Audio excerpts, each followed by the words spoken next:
നമസ്കാരം.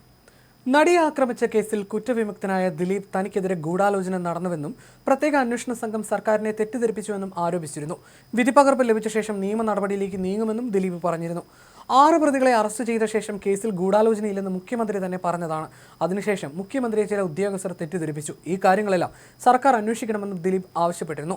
പോലീസ് ഗൂഢാലോചന എന്ന ദിലീപിന്റെ വാദം വിചാരണ കോടതിയുടെ ഉത്തരവിലും സൂചിപ്പിക്കുന്നുണ്ട്. അന്വേഷണത്തിലെ വീഴ്ചകളെക്കുറിച്ചുള്ള വിചാരണ കോടതിയുടെ നിരീക്ഷണങ്ങളിലാണ് ഈ വാദം സൂചിപ്പിക്കുന്നത്. വിധിനായതിൽ കോടതി പ്രധാനമായും ഉന്നയിച്ച ചോദ്യങ്ങൾ ഇവയാണ്. ഒന്ന്, SIT തലവന്റെ അസാന്നിധ്യം.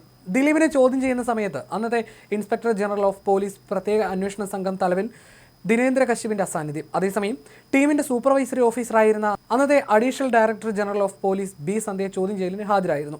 ദിലീപിന്റെ അഭിഭാഷകൻ കോടതിയിൽ ഉന്നയിച്ച വാദങ്ങളിൽ അദ്ദേഹത്തെ അറസ്റ്റ് ചെയ്യുന്ന സമയത്ത് കുറ്റകരമായ തെളിവുകളൊന്നും ഉണ്ടായിരുന്നില്ലെന്നും അന്വേഷണ ഉദ്യോഗസ്ഥനായ ബൈജു പൗലോസും B. സന്ധ്യയും ഉൾപ്പെട്ട ഗൂഢാലോചനയുടെ ഫലമാണ് അറസ്റ്റെന്നും ആരോപിച്ചിരുന്നു.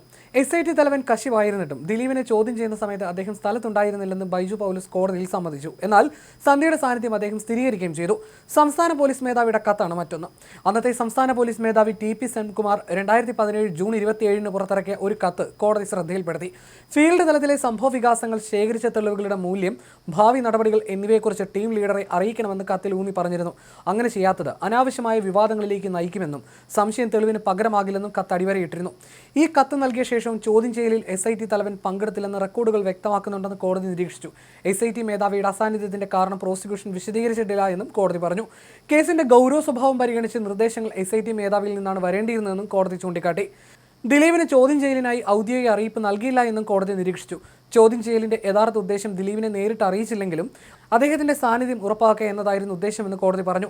ഒന്നാം പ്രതി പൾസർ സുനിയും ദിലീപും തമ്മിൽ ഗൂഢാലോചന നടത്തിയെന്നതിന് തെളിവുകൾ അപര്യാപ്തമാണെന്ന് കണ്ടെത്തിയിട്ടുണ്ടെങ്കിലും ചോദ്യം ചെയ്യൽ സമയത്ത് SIT മേധാവിയെ ഒഴിവാക്കിയെന്ന ആരോപണങ്ങൾ ഉണ്ടായിരുന്നിട്ടും അതുകൊണ്ട് മാത്രം അറസ്റ്റിനെ നിയമവിരുദ്ധമാക്കുന്നില്ല എന്നും കോടതി വ്യക്തമാക്കി. കേസുമായി ബന്ധപ്പെട്ട് ഡിസംബർ 8 മുൻ പോലീസ് മേധാവി TP സെൻകുമാർ ഇട്ടൊരു പോസ്റ്റ് ഇങ്ങനെയാണ്: ദിലീപ് പ്രതിയെ ഇപ്പോൾ വിട്ടയക്കപ്പെട്ട കേസിൽ 2017 തന്നെ ഞാൻ പറഞ്ഞതാണ്, ശരിയായ തെളിവിന്റെ അടിസ്ഥാനത്തിലല്ല ദിലീപിനെ പ്രതിയാക്കിയതെന്ന്. കേസുകൾ അന്വേഷിക്കേണ്ട രീതി ഇതല്ല. ഒരാളെ പിടികൂടുക, അതിനുശേഷം അയാൾക്കെതിരെ തെളിവുകൾ ഉണ്ടാക്കാൻ ശ്രമിക്കുക, അതിനുവേണ്ടി വ്യാജമായ കാര്യങ്ങൾ ഉണ്ടാക്കുക. ഇങ്ങനെയാണോ കേസ് അന്വേഷിക്കേണ്ടത്? ആദ്യം തെളിവുകളുടെ അടിസ്ഥാനത്തിലാണ് കേസ് അന്വേഷിക്കേണ്ടത്. അത് ഒരു പ്രീ ഡിസ്പോസ്ഡ് കണ്ടീഷനിലായിരിക്കരുത് അന്വേഷണ തലവനും അന്വേഷണ സംഘവും. ഓപ്പൺ മൈൻഡോടുകൂടി വേണം കേസ് അന്വേഷിക്കേണ്ടത്. ഈ കേസിൽ മാത്രമല്ല, ഇനിയുള്ള പല കേസുകളിലും ഇത്തരം കാര്യങ്ങൾ പുറത്തു വരും. അതിലൊന്നായിരിക്കും ആലുവയിൽ ട്രെയിനിൽ നിന്ന് ഒരു സ്ത്രീയെ പുഴയിൽ തള്ളിയിട്ട് കൊന്നു എന്ന കേസ്.